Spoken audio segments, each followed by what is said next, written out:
So you just want to make this video with some tips on taking derivatives. The first tip is this constant rule. So if y is equal to, let's say, 2 cosine of 2x, a lot of you look at this as a product of two functions. This is 2 times the cosine of 2x, and you really want to take this with the you just want to rip this apart with the product rule, and a lot of you did this absolutely right. You took the it's the first times the derivative of the second plus the second times the derivative of the first, and you all found that the derivative of 2 is just equal to 0. But we talked about the constant rule, so y prime is equal to 2 times the cosine of 2x prime. So you can kind of skip the product rule at that point, and then just concentrate on taking this derivative. And that leads me to this thing I wrote here to remind myself, writing out the steps. And if you write the steps out and you're careful, this is 2 times, and then leave yourself some room. You're gonna learn how much room to leave yourself the more derivatives you take. But for this one, so we're taking the derivative of the cosine of 2x. Well, the derivative of cosine is just negative sine of, well, 2x, but we still have to take the derivative of what's inside, right? So if you kind of spell out these steps to yourself, you'll be less likely to step in it. So what's the derivative of 2x with respect to x? Well, that's just 2. So we just now rearrange some. I'll write it out, times negative sine of 2x times 2, and this is just negative 4 sine of 2x. So it's pretty straightforward.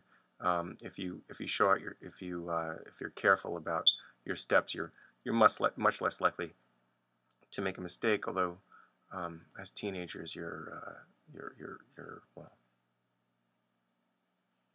lazy, so you don't want to show your steps.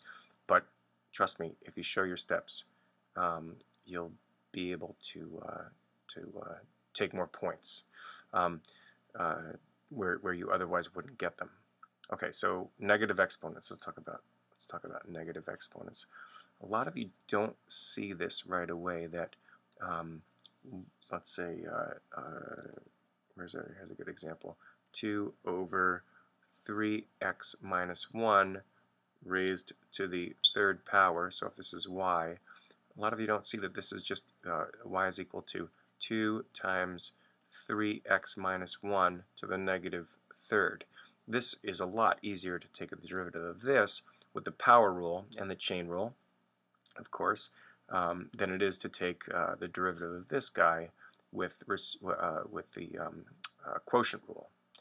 And I mean, you can take the derivative of the quotient rule, but right away you can if you take y prime, here we go. So we have this composite function, right? We're taking 3x minus 1, we're raising it to the negative third.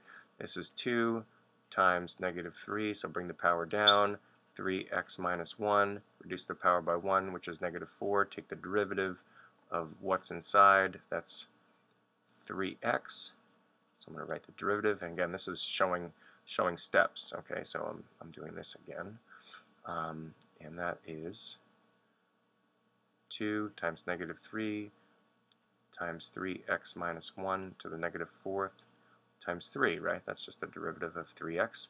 And so multiplying this all out, we have 3 times negative 3, that's negative 9, times 2 is negative 18, negative 18 over 3x minus 1 to the fourth.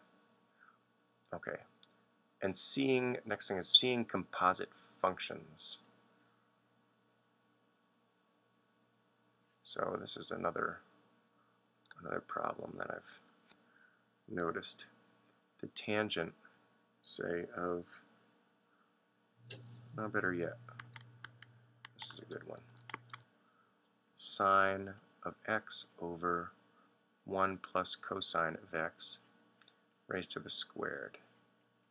So what, y prime? Okay, well, first you see this thing right here is being raised to the second power. So this is 2 times sine of x 1 plus cosine of x, right? That's just using the power rule, but we still have to take the derivative of what's inside. And look back at the dimensional analysis stuff that I do, because that might help. But we have sine x over 1 plus cosine of x prime. Well, we're pretty much done with this problem, right? Because cosine of x.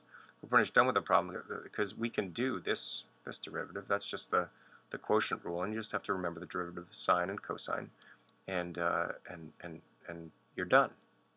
And then just make sure you don't somehow magically change this function or let this 2 totally disappear.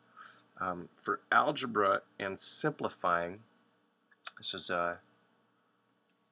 kind of somebody just told me tonight, my old calculus teacher from many years ago told me the #1 problem that calculus students have is algebra. So you need to bone up on your algebra skills. So for this one, like let's say, I think I have enough time to do this. If we have y is equal to x over x squared plus 1 squared, right? And we want to know the points on the graph of this function. Well, I should write f of x. I'm going to call it a function.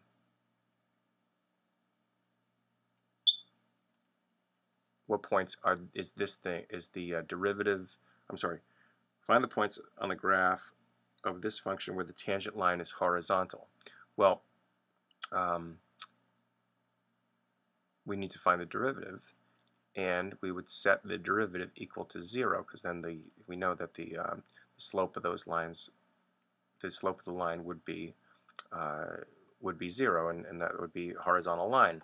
So it's low x squared plus 1 squared, derivative of the low d high, which is derivative of the numerator is 1, minus high x times the derivative of the denominator, which now we're going to use the power rule and the chain rule, x squared plus 1, right, decrease the power by 1, multiply it by the derivative of what's inside, over x squared, x squared plus 1 squared. Well, we're interested when this thing equals 0, and right away we're only concerned with when the numerator equals 0. Numerator equals 0, right? So we can, without too much loss, we can just look at the numerator and see when that's going to equal 0. We're going to have to look back at the denominator, of course, to make sure it's not undefined, but this is x to the 4th plus 2x squared plus 1, right, minus, so this is, make sure you do these multiplications right, this is 2x squared times x squared plus 1, right? I'm just, this is just the numerator too, so I guess to be clear, we're just looking at this, right?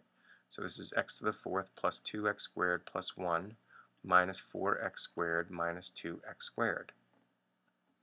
So this, right, so this, so that one, is this equal to 0? When is this equal to 0? So here we go, let's cancel some terms. We have these two cancel. We have minus, or negative 3x squared plus 1 is equal to 0. X squared, 3x squared is equal to 1. Or x is equal to plus or minus the square root of 1/3. You got to get that fast. It's got to be that fast. And you can see that it's not undefined at those points.